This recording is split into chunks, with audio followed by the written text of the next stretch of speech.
Let me tell you a story that took place some 3,000 years ago about parenthood. There is this wonderful story that you will find in the Gospel of Matthew.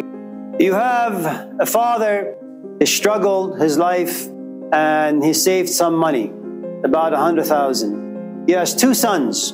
One is about 30, the other is about 20. When the oldest son was born, he was just very obedient. Life just made him obedient. He loved his father, never challenged him, never questioned him, never doubted him. Submitted his mind and his emotions to his father. His father would say, "Can you go and take the trash out?" "Absolutely, Dad." "Can you buy milk?" "Definitely, Dad." "Can you wash my car?" "Yes." "Can you scratch my back?" "Yes." He didn't read Tony Robbins. He didn't watch YouTube clips. He didn't go to school to learn how to love. Life just made him that way.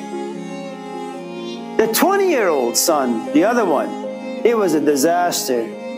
Life made him restless, like Gilgamesh. Who the hell knows why? The Epic of Gilgamesh, the story goes back 5, 6, 7,000 years. His mom, Ninsun, she's just exhausted, man. She looks down and his son is just all over the place. He's handsome, he's rich, he's powerful, he can do anything. He keeps wasting things. And his mom looks at all these other gods and says to them, "Why have you given me a son whose heart knows no rest? You got a girlfriend, you're restless, like a dog always chasing after your own tail. It doesn't matter what life gives you, you're just always on the move, like you're cursed." And the 20-year-old goes to the father and says, "I don't want to be like my brother. He's a yes man, like Jim Carrey. I'm an American," he says. "I want to live my own life. Listen to the voice," or as Nietzsche would say in his stupid philosophy, "There is a music that's playing on the inside. I want to dance to it." Another incompetent Westerner. His 60-year-old father. What can he say? What can he do to a son who has the demon, eudaimonia, on the inside? He wants to be happy. He just doesn't know what it means. And he grasps at any branch out there. Maybe I should go out with Janet, maybe Jim, maybe Jack, maybe I should buy a dog, maybe I should go to China. There is no rest in this, inside this person, you see, this 20-year-old. And you know what the father says? Nothing. He says, "Son, here's my ATM card, and here's the code. Your share is about $30,000. Go, take it, whatever." You have no idea what you put your parents through, so that when they look at you, eventually they say, "Whatever, whatever, I'm done. I don't know what to do with you." No parent ever walks away, ever, unless they're just like drunk or something wrong with them. Relatively healthy parents, they will do what they can to protect you. And all parents, ultimately, all parents, they just give up.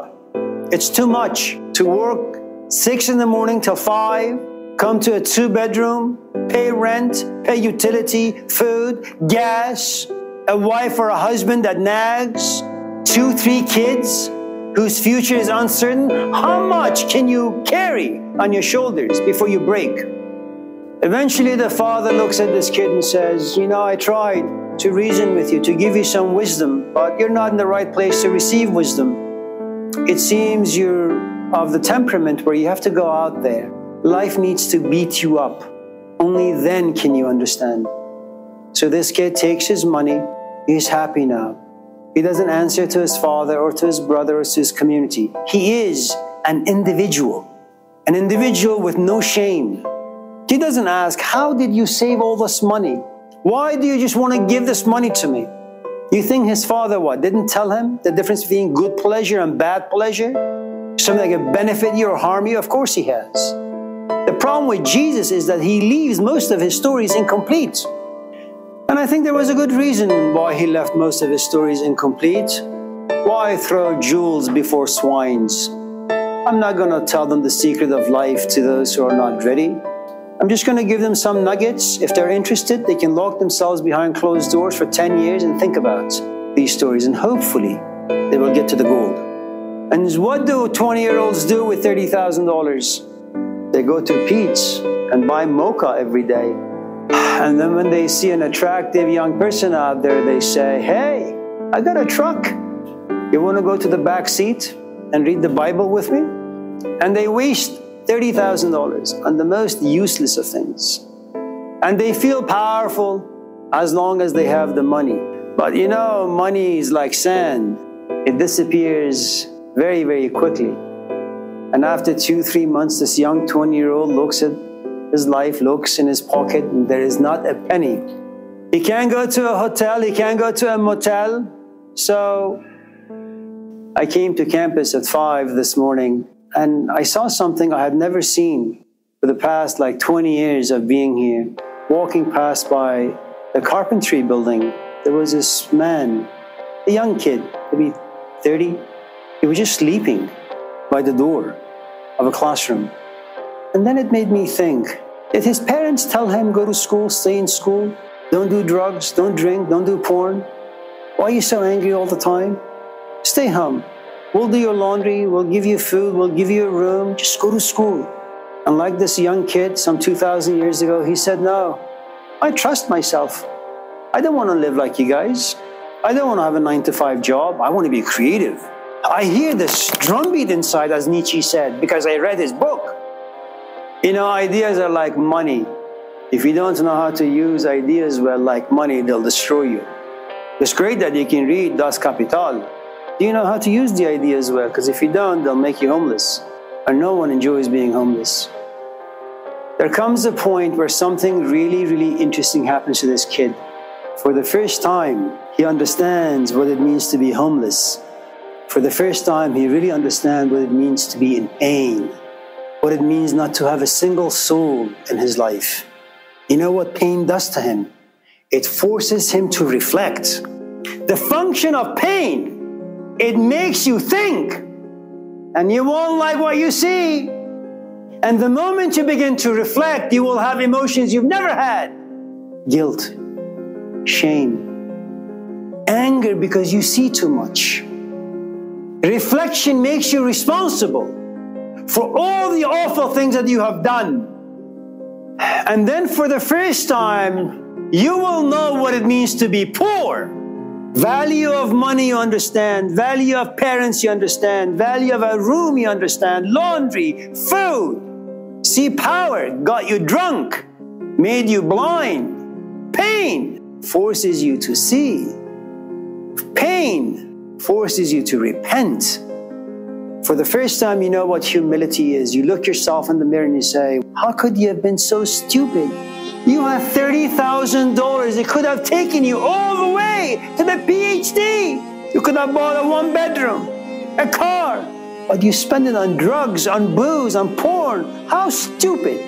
But you do something really interesting. You say, you know what? I'm going to take my shame and my guilt and my remorse and my repentance. I'm going to offer them to my Father. I don't know if He'll still like me. I don't know if He'll take me, receive me. But I'm going to walk to my Father. And I'm going to cry. And I'm going to tell Him that He was right and I was wrong. But there is this space in between, you know, where he says, how come my father didn't tell me these things? He should have been more masculine. He should have belted me, slapped me. But your father was far too kind and generous. He didn't want to be physical. He tried. And like all fathers, he failed. You know why? It's a natural law. You can't make the grass grow by pulling it. Your father can't give you his wisdom, no matter how much he tries.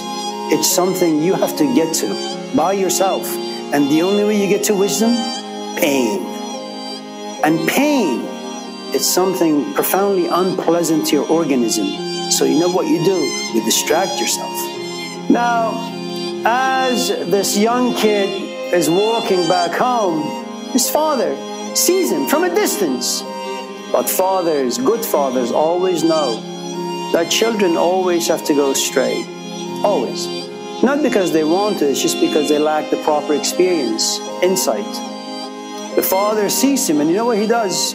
He doesn't go back to the house and lock the door. He doesn't say, oh, I put my blood and sweat and all that money and that guy just wasted on booze. He's an outcast. Because he knows that human beings, for the most part, lack experience and therefore profoundly ignorant and have no choice but to sin. Miss the mark. Always. You will always get it wrong. The father runs to him, hugs him, kisses him. Let me give you a bath. Let me give you new clothes. Let me barbecue you some steak. The other son comes to him and says, what the hell is this? Why is my father so happy? Who's barbecuing and for what reason? And he says, oh, your brother is back. My brother, who wasted all of your money. How could you like him? How could you love him? He gave you all the stress. You had 5 strokes. How could you receive him like this? He says, it's time to rejoice, man. Your brother was lost, now he's found. And here's the thing. The oldest kid, the 30-year-old who never left his father, has 0 wisdom. The younger kid who goes out there and wastes everything now comes back with wisdom. It makes no sense. I mean, talk about injustice of life. You're a yes man. You're unevolved. You're a no man. You crap on life and life craps on you. All of a sudden you get wisdom. It makes no sense. So which is best to be? Well, there are certain people who are made to say yes. And there are certain people who just can't say yes. Malcolm X, Elijah Muhammad gives him all this power. He says, no, I want truth, man. I don't care for power. I don't want followers. I'm in the business of understanding. I don't want simply sheep to follow me. He walks away from the whole thing. Who does that? Only those whose temperaments are no. I'm a student of wisdom, not power. Not money. I don't know how these people are made. And there are no how-tos. You can't go to IKEA and come out with a Malcolm X. It doesn't work that way. You can't just desire to be Karl Marx and read a couple of books and write a couple of books and then say, I am Marx. It doesn't work that way. You know, if there are athletes who are freaks like Michael Jordan, Muhammad Ali, you also have intellectual freaks. You have spiritual freaks. You can't just go on YouTube and say, how to become Jesus Christ, how to become a great musician, how to become a Socrates, how to become a philosopher. Unknown, man. You only get those ideas in a how-to culture, and that's here. How to get over depression, how to get over divorce, how to raise your kids,